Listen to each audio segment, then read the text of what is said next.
दोस्तों, आदिवासी mystery channel में आप सबका स्वागत है। आज के इस एपिसोड में 21वीं सदी के महानायक व बिरसा ब्रिगेड के संस्थापक आदरणीय सतीश पेंदाम दादा के द्वारा आरक्षण पर एक तीखी चर्चा। Reservation with identity, reservation with backwardness जो है उस पर बात हुई। रिजर्वेशन विथ आइडेंटिटी पे बात होती तो रिजर्वेशन जो है कॉम्पनसेशन होता है, यानी मुआवजा होता है।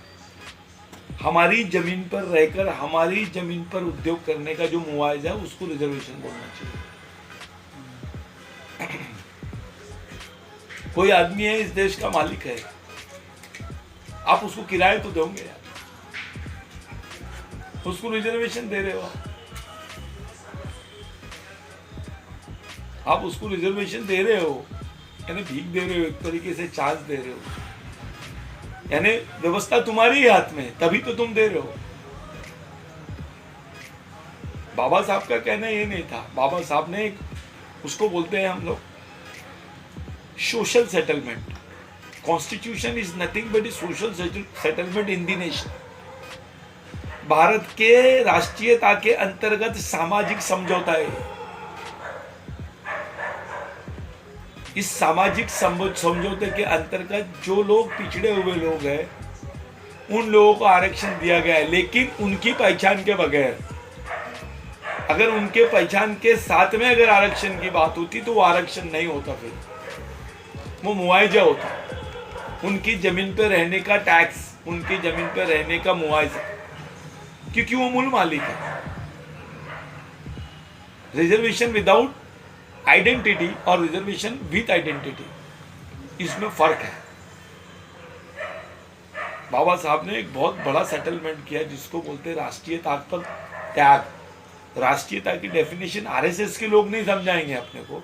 राष्ट्रीयता की डेफिनेशन तो बाबा साहब ने समझाना चाहिए। बाबा साहब ने राष्ट्र को सर्वोपरि माना है, राष्ट्र को सर्वोच्च संस्था माना है, संविधान को सर्वोच्च संस्था माना है, सर्वोच्च न्यायालय को सर्वोच्च संस्था माना है। इतना बड़ा त्याग तो देश के लिए हम ही लोगों ने दिया है ना। इन्होंने कौन सा त्याग दिया देश के लिए? जो त्याग आदिवासियों का है, जो त्याग दलितों का है, जो त्याग बहुजनों, उच्च वर्णीयों का क्या त्याग है? मेरे को बताइए तो सही, कहीं तो ऐसा इतिहास बताइए उनके त्याग। तुम्हारे यहाँ की जितनी रेलवे लाइंस बनी है, 70% रेलवे लाइंस आदिवासियों की जमीन पर है। 70% रेलवे लाइंस आदिवासियों की मजदूरी से बने हैं। 70% रेलवे लाइंस के बाद जो बस्तियां विस्थापित हुई वो आदिवासियों की हुई है। 70% बांध जो बने वो आदिवासियों की जमीन पर बने।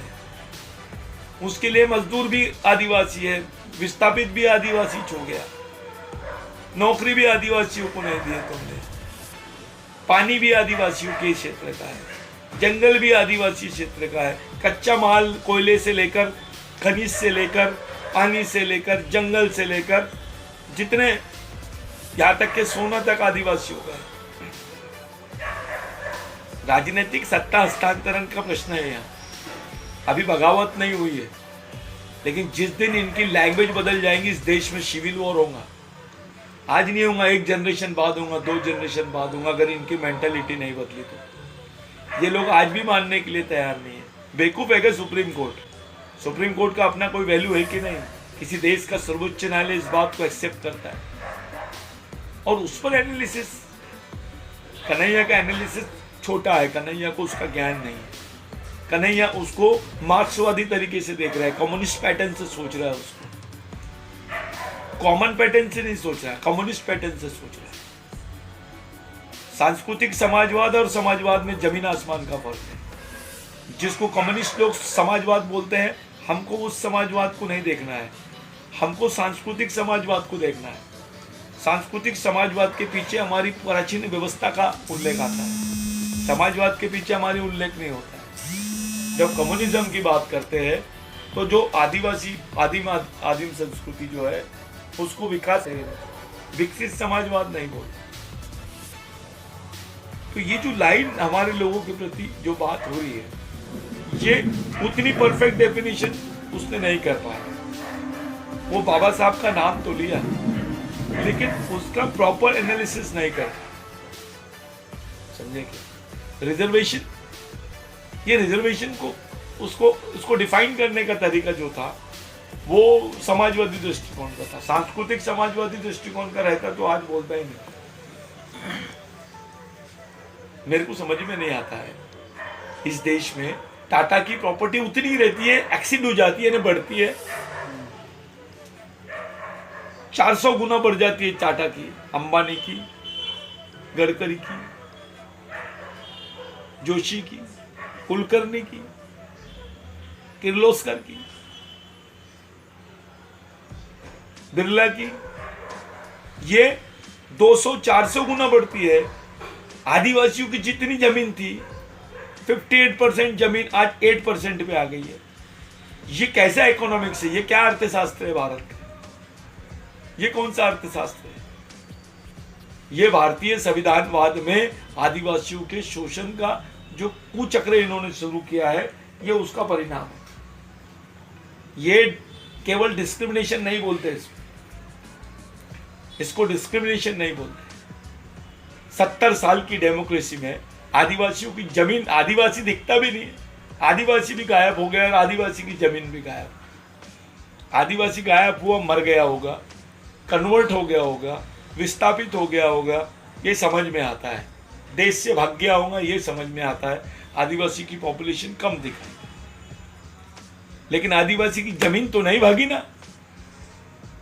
जमीन कहां भाग सकती है? जमीन कहां गायब हो गई? 50% जमीन, कोई आंसर नहीं है। वैसे देखा जाए तो इस देश में 50% रिजर्वेशन आदिवासियों को देना चाहिए, क्योंकि 98% तो तुम्हारा यही है। 2% नौकरी सिर्फ गवर्नमेंट में मिलती है, 98% तो प्राइवेट सेक्टर में है। तो 58% का रिजर्वेशन तो आदिवासियों को मिलना चाहिए, पिछड़ों को मिलना चाहिए, दलितों को मिलना चाहिए। ये एनालिसिस करने का जो तरीका है, केवल सामाजिक विषमता इसके लिए नहीं है। इस देश को अंबानी ने कितनी जमीन दिया, ये सवाल पहला हमारा। टाटा ने कितनी जमीन दिया, ये सवाल है। गडकरी ने कितनी जमीन दिया, सावरकर ने कितनी जमीन दिया, ये हमारा सवाल है। इस देश हवा में नहीं खड़ा है, जमीन पे खड़ा है। किसकी जमीन पे डेवलपमेंट करा है तुमने? किनकी जमीनों पे तुमने बिल्डिंगें बांधे, पावर प्लांट बांधे, कोल माइंस खड़े किए? किसकी जमीन है वो? अंबानी की है? किसकी जमीन है? ये पहला सवाल है मेरा। ये होते कौन है ये बात बोलने वाले? इनकी जमीनें गई क्या? इनके गांव गए क्या? विस्थापित हुआ कौन है? और मेरे को ये समझ में नहीं आया, इतनी जबरदस्त डेवलपमेंट पॉलिसी इंडिया की कि विस्थापित होने वाले 70% आदिवासी थे। यानी ये टारगेट ओरिएंटेड काम है, ये जानबूझ के किया है, इंटेंशनल डिस्प्लेसमेंट बोलते हैं। आपने किसी कम्युनिटी का इंटेंशनल ये किया है, उसको तुमने इस डेमोक्रेसी के, संवैधानिक डेमोक्रेसी का जो ढांचा बाबा साहब ने विश्वास में लिया था, आदिवासियों ने बाबा साहब पे विश्वास किए थे, संविधान पे, और इस पे विश्वास नहीं किए। उनको समझता ही नहीं था संविधान, उनको इस व्यवस्था का ज्ञान ही नहीं था। बाबा साहब ने बोला कि भाई डेमोक्रेसी में आएंगे ये डेवलप हो जाएंगे, लेकिन बाबा साहब को थोड़ी मालूम था कि ये उनके साथ ये हो जाएगा। या बाबा साहब को दोष देना थोड़ी है। बाबा साहब ने ये भी बोला है कि अगर संविधान तुम्हारे खिलाफ में काम करता है, वो संविधान का तुम्हारे जीवन में कोई उपयोग नहीं है, तो ऐसे संविधान को एक दिन आएगा कि यही लोग ही खत्म कर देंगे। और बाबा साहब केवल संविधान तक सीमित नहीं था, सोशल रिवॉल्यूशन की कंसेप्ट खड़े करने बाबा साहब ने खुद बोला संघर्ष आखिरी अंतिम पर्याय है। अब वो संघर्ष का कोई स्तर नहीं बताया बाबा साहब ने, तो बाबा साहब को नॉन वायलेंट और वायलेंट के तराजू में मत तोड़ो। आदिवासियों का अम्बेडकरवाद किसी भी स्टेज पे जा सकता है। अगर आदिवासी मार्क्सवादी, ये लेनिनिस्ट बन के या माओइस्ट बन के अगर वो बंदूक पकड़ सकता है, तो अम्बेडकरवादी बन के भी बंदूक ही पकड़ेगा वो, क्योंकि इसके हिस्से में आया क्या है? बुनियादी बात की है। इनसे पूछो कि इनकी इनकी जमीन गई। ये इंडिपेंडेंट इंडिया में, मैं प्री इंडिपेंडेंट बात नहीं कर रहा हूँ, पोस्ट इंडिपेंडेंट बात कर रहा हूँ। इनको पूछो इनकी कितनी जमीन गई, अंबानी की गई क्या, टाटा की गई क्या, गडकरी की गई क्या, जोशी की, मोदी की गई क्या, किसकी जमीन गई? जमीन तो आदिवासियों की गई, क्यों गई? तुमने उन्हीं की जमीन पे डेवलपमेंट प्लान क्यों बनाया? उसके बदले में उनके हिस्से में क्या आया? Reservation, bullshit reservation. On the name of reservation, you are cheating that innocent people from last 70 years. Cheat है ये आदिवासियों के साथ. विश्व में किसी भी देश में आदिवासियों के साथ इतना अन्याय और इतना दमन नहीं हो रहा है जो भारत में हो रहा है. रिजर्वेशन पे बात करना है और स्पेशली आदिवासी रिजर्वेशन पे कोई बात नहीं करेंगे. हमारा ओपन, इसके लिए ओपन इन्विटेशन है मेरा. देश का कोई भी आदमी रहे, वो खुद बात तो करे, रियलिटी को सामने रख के बात करे. अच्छी बात नहीं होना, सच्ची बात होना. वो लोग जिन्होंने तुम्हारे लिए सब कुछ दे दिया, अपने घर बाहर, अपना बेल बार गोलियां खाई इस देश के लिए. गांधी के जितने भी फॉलोअर्स थे उन्होंने गोलियां नहीं खाई, लेकिन आदिवासियों ने गोलियां खाई. नंबर ऑफ लोगों ने गोलियां खाई. उनको क्या मिला? उनके नसीब में क्या है? उनके परिवार को क्या मिला? जिन्होंने गांधी का झंडा पकड़ा वो स्वतंत्र सेनानी बन गए, और जिन्होंने गोलियां खाए वो क्रिमिनल टाइप. ये तो टोटल डिस्क्रिमिनेशन है. इस पे डिबेट भी नहीं करेंगे क्योंकि मालूम है फैक्ट्स क्या है. Let us debate on it. What you have sacrificed for the country as compared to Adivasis. If there is any comparison of Adivasi, then दलित और आदिवासियों के कंपैरिजन में आपने क्या दिया है देश को, अगर आप तुलना करोगे तो तुमको समझ में आ जाएगी सच्चाई क्या है. वो गरीबों को, वो लोग जिन्होंने सब इस देश को सब कुछ दे दिया और इस देश ने उनसे सब कुछ छीन लिया. उन्होंने सब कुछ दिया, ये अलग इतिहास है, और इन्होंने सब कुछ छीन लिया उनसे, ये अलग इतिहास है. दो इतिहास है. एक उनका देने का इतिहास है और इनका छीनने का इतिहास है. उनके कपड़े तक छीन लिए, उनकी रोटी तक छीन ली. आज वो मासूम गोर गरीब नंगे भूखे लोगों के रिजर्वेशन में से रिजर्वेशन तुम लोग अपकमिंग कास्ट को दे रहे हो. वो यू चुप है आदिवासी, खामोश है. इसका मतलब ये मत समझना कि वो तुम्हारी बात को मान गया है. इस सच्चाई को वो जानेगा, इस सच्चाई पे बात करेगा, एक समाएगा, बगावत भी करेगा. और वो जानता है कि ये किसने किया. वो लोगों को टारगेट करके रखेगा. वो कोई नहीं बच सकता आदिवासियों से. They are the owner of this land. कोई नहीं बच सकता. कितने को मारोगे तुम? एक भी आदिवासी बचेगा तो सबको मार सकता है, इतनी संभावना है. क्योंकि दमन इतने स्तर का दमन हुआ है कि एक भी आदिवासी बच्चा भी बच गया तो यहाँ के जितने षड्यंत्रकारी लोग हैं वो बचेंगे नहीं. दुनिया में कहीं किसी देश में इतना दमन आदिवासियों का नहीं हुआ जितना हुआ है. उनके सैक्रिफाइस, उनका दम, उनकी त्याग, उनका बलिदान, उनका सैक्रिफाइस, उन्होंने जो जमीनें दी है यहाँ के देश के डेवलपमेंट के लिए. एक तरफ वो इतिहास, और दूसरा इतिहास तुमने क्या क्या छीन लिया उनसे. तुमने जमीन छीनी, उनका जीवन छीना, उनकी संस्कृति छीन ली, उनके कपड़े छीने, अब उनकी रोटी भी छीन रही है. और अब तुम उनके शरीर के पार्ट्स भी ले रहे हो, उनका खून ले रहे हो, उनकी किडनी ले रहे हो, उनकी आंखें ले रहे हो. ऐसा दमन तो किसी देश में नहीं हुआ, और ये दमन रुकने वाला नहीं है. कितने को रोकेंगे ये? कितने को बोलेंगे ये नक्सलवादी है, वो फलाना है, ये ढिकाना है, ये है? शर्म आनी चाहिए इनको. बचेगा नहीं. अगर कोई कुदरत भी होंगी, इनका ही अगर धर्म सच्चा होगा तो इनका भी भगवान होगा. अगर इनका धर्म में थोड़ी भी सच्चाई होगी तो कोई तो होगा इसको जस्टिफाई करेगा. भगवान भी देख रहा है, इस देश के बाकी जनता भी देख रही है कि आदिवासियों के साथ क्या हो रहा है, यहाँ के पद दलितों के साथ क्या हो रहा है. तो भी कोई इंसाफ नहीं होगा. ऐसा दमन, वो भी डेमोक्रेसी में, अम्बेडकराइट डेमोक्रेसी में, बाबा साहब की डेमोक्रेसी में, उसका सहारा लेकर ये तो साधन बन गया है यहाँ के पूंजीवादी और साम्राज्यवादी मानसिकता के लोगों के हाथ का खिलौना बन गया है संविधान। जो कॉन्स्टिट्यूशनल डेमोक्रेसी है ये अभी उनके लिए इंस्ट्रूमेंट बन गए। It is become instruments for them. बगावत होगी, उलगुलान आएगा।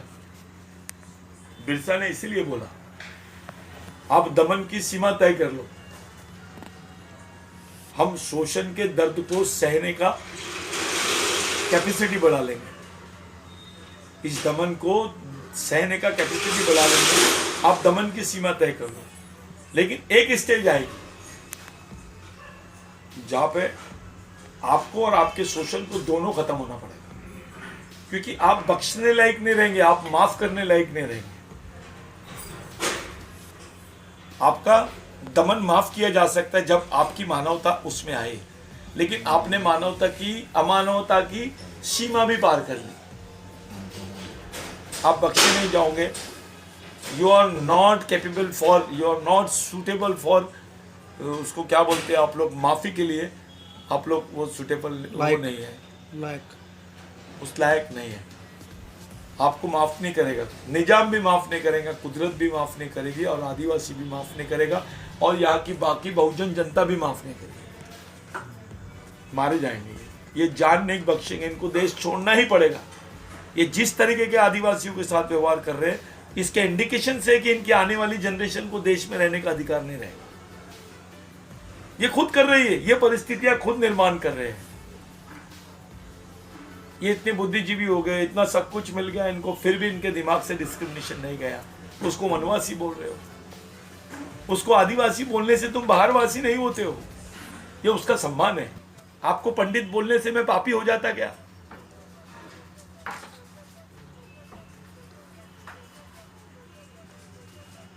तो ये डिस्क्रिमिनेशन जो है वो अनबियरेबल डिस्क्रिमिनेशन है। अगर मैं आपको पंडित बोलता हूं और मैं पापी नहीं होता हूं, आपको मैं ब्राह्मण बोलता हूं और मैं राक्षस नहीं होता, तो मेरे को वनवासी बोल के आप ये नहीं होते यार, आप मेरे को आदिवासी बोलेंगे तो आपका क्या अपमान होगा, ये बताइए ना मेरे। आदिवासियों को आदिवासी बोलने से यहाँ का उच्च वर्णीय अपमानित होता क्या? नहीं होता, नहीं होता, लेकिन वो अपमानित महसूस कर रहा है करके वनवासी बोल रहा है। ये बड़ी बात, अनसिक्योर्ड फील करता है। अभी भी उसकी मानसिकता इस देश में अपनेपन की नहीं है, तो देश उसका कैसे हो सकता है? जिसने देश के वास्तविक इतिहास को अपनाया नहीं, उसने देश को कैसे अपनाया है? वो राष्ट्रवादी हो ही नहीं सकता,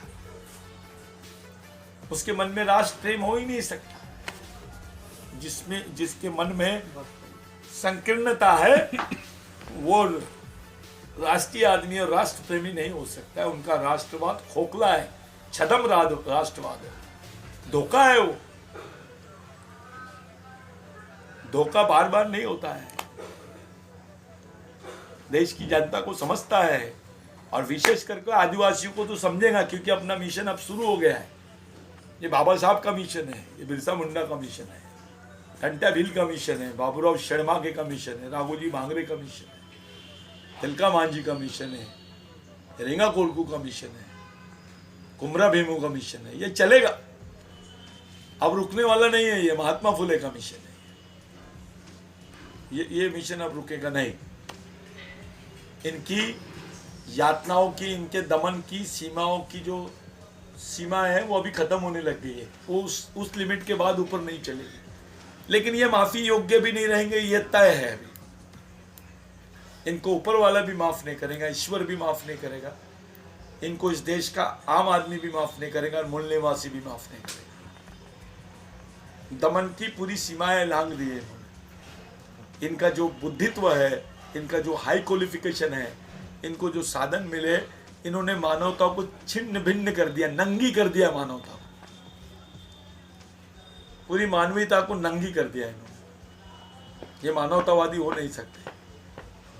इनका मानवतावाद मानवता के साथ धोखा है।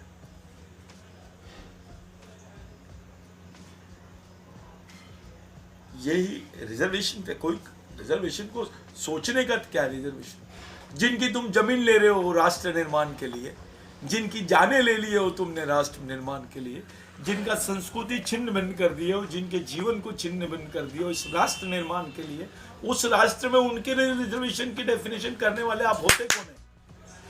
Who are you?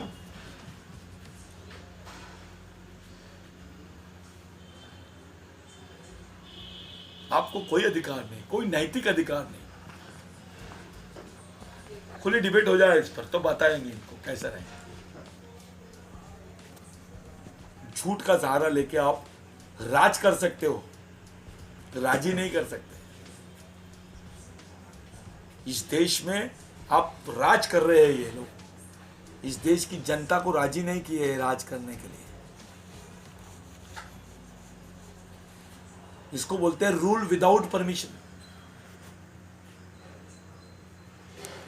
Rule without understanding, rule without faith.